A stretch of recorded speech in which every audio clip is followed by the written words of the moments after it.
Well, what's going on, YouTube world? Working on the latest project on the old 78 Ford. Well,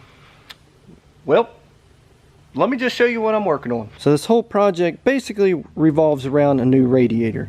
The old radiator leaked really bad and has been on the truck pretty much since it was new, I do believe. So I did get a nice aluminum radiator. This is actually a well, the box is upside down. It is a Champion radiator, and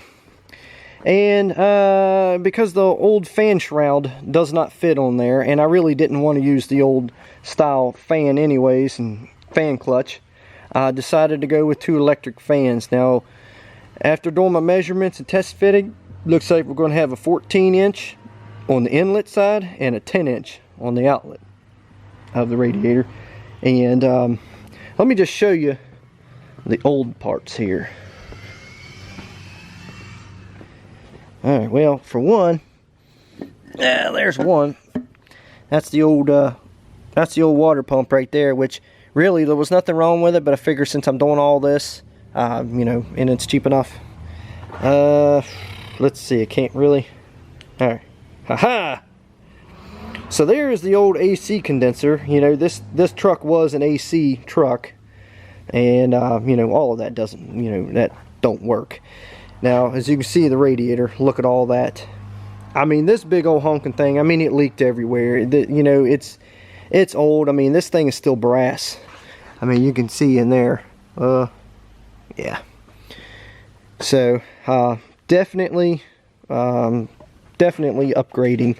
Of course, there's the fan shroud, which this old fan shroud's only got a couple of cracks in it, and it's in fairly decent shape. But look at all that down there, you can, where it's been leaking and all that. And of course, the old fan and fan clutch there, and all the brake lines. Typically, for my channel, you know, I pretty much start at the beginning. I show you all the parts, and then I get right into it. Well, I came into the garage today. I didn't feel like working on the truck at all. You know, I got to talking to, you know, a good friend of mine that I haven't seen in like a year and a half, and me and him, we just chatted for like 3 hours, literally 3 hours, almost on the dot, on the phone. And you know, and it just kind of made me want to work on my truck, and I just started working on it. As I was talking to him, I started draining the antifreeze, and you know, I dump it in my 1-gallon oil buckets there so I can dispose of it. And I got kind of carried away and completely forgot to even get the camera out and do any kind of vlogging.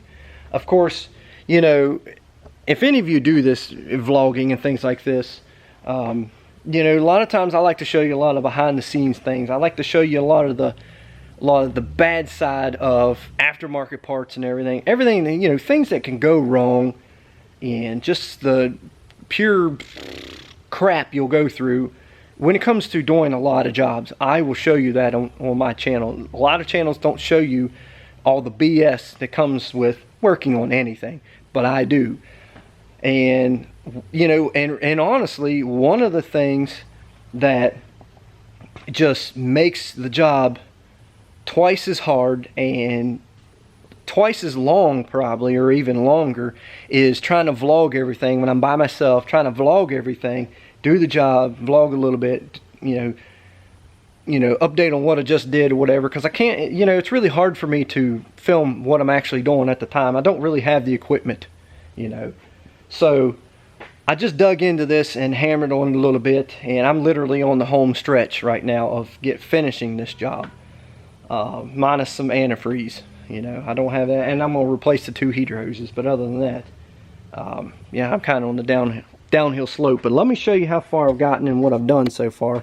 Obviously, you know, old radiators out, the old condensers out. I still have the old transmission lines in. I haven't taken them out yet. Of course, there's the new transmission lines, which is, you know, I didn't need to do that, but they were really cheap from inline tube, so I figured, what the heck, I got to take those off anyways, and it drains a little bit of transmission fluid when you do that. Well, it actually drained a lot, so you know, why not? And you know, the next thing coming up is going to be transmission filter and fluid change in the thing. So, you know, why not, right? So, how far have I gotten? Well, I have gotten the thermostat housing off and cleaned up pretty decent. It was, you know, everything's pretty dirty under here. New thermostat and gasket and a little bit of sealant. Of course, got the water pump. Well, this is kind of like the last part is, you know, take the old water pump off. Well, I had to actually pull the harmonic balancer off. I had to go get me a couple bolts for my puller so I can pull that off. So I had to pull that off, and then I take the water pump off, and then it's got this goofy metal shield that's on there, and then I noticed in the water pump, you know, it comes with, let's see, and get out of the shadow there, 2 gaskets, and I'm like, what the crap? Are you kidding me? Because this stupid little cover right here, and the water pump cover. So I'm like, well, okay. So, you know, I get all that off of there, and then of course I had to take a couple more bolts off and take that whole daggone cover off. Well, I had to take the balancer off so that I can take the cover off, so I can do the gasket behind there, because it was just silly to get this far and not do that gasket too. And so I pulled that apart, and of course, how this thing didn't leak oil and antifreeze everywhere, I don't know. This system, the way this works, is stupid. Like, it just literally, the water pump literally just sits up against this flat piece of tin is all it is, with a stupid little paper gasket. Now, I put a little bit of this on, hopefully, as much as I could, you know. Well, it's not going to focus, but, you know, it's gasket maker for water pumps and thermostats. Hopefully that seals it. And then, of course, you know, I had the most awful trouble trying to get that cover back on, because it's like it comes off and doesn't go back on. Get the new water pump on.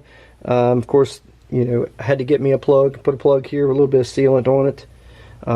That's for the heater hose. And put my balancer back on, and that's pretty much where I'm at right now. We are going to transition to tomorrow. I'm going to hit it bright and early and pick up where I left off. So, good night. Well, good bright and early morning to you. Back in the garage this morning to finish up this project. I started just a little bit earlier than I did with the camera, but that's okay, because that's just how this whole particular project is going. So let me show you what I've done today so far. Let's see. Well, I buttoned up everything with the water pump. Got the alternator bracket on. I went ahead and put the belt back on for the power steering pump, because that has to go on first. I went ahead and put the bottom radiator hose in. Let's see, I got that top heater hose off of there, as I'm about to go over and get 2 new pieces of heater hose. So I can go ahead and replace those. And I went ahead and mounted up the fans. As I said, it's a 14 and a 10. So looking at 1250 CFM, and this little guy is only 650. Should be perfectly fine, because you know, I have used these electric fans on like 4 other vehicles, and they seem to do really well, especially on an aluminum radiator. They do really well. So went ahead and got my transmission lines, the fittings hooked up on there, and I also picked up, let me pick this thing up. I went ahead and picked me up a 16-pound safety lever radiator cap. I do like these safety lever radiator caps. I really, you know, I like those better than just a regular one anyways. And the fact that the truck actually had a, let's see, let me find it here. It is a 15, I do believe. Yeah, so this thing actually had a 15-pound on it, but the radiator only came with a 9-pound. So I really didn't want to have a 9-pound one on here, and for some reason they did not stock a 15-pound with the safety lever. So I went ahead and got a 16-pound and figured that probably wouldn't hurt anything. 1 extra pound. So yeah, so I'm getting ready to go over to the store, get those 2 hoses. I got to get me a couple jugs of antifreeze. I need 2 more hose clamps. And that'll be it. And then I'm ready to mount this. Got the alternator in. Of course, got those lines hooked up. Thing weighs half as much as the other one. Oh shit.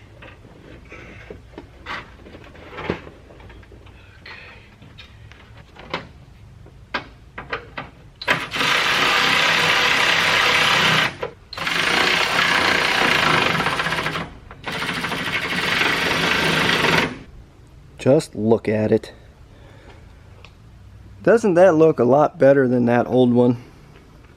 Look at all the room in there. That's pretty much gonna wrap up the install part and everything. You know, all that's everything's done. I'm just gonna fill it with antifreeze and fire it up and get the air out of it. I do need to wire up the fans and mount me a switch somewhere on the inside. I'm not too sure where I'm going to mount me a switch, but I'm actually going to, I like to keep my electric fans on a toggle switch.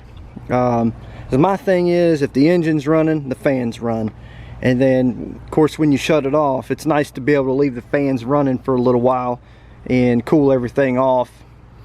And, you know, it just makes me happier. So.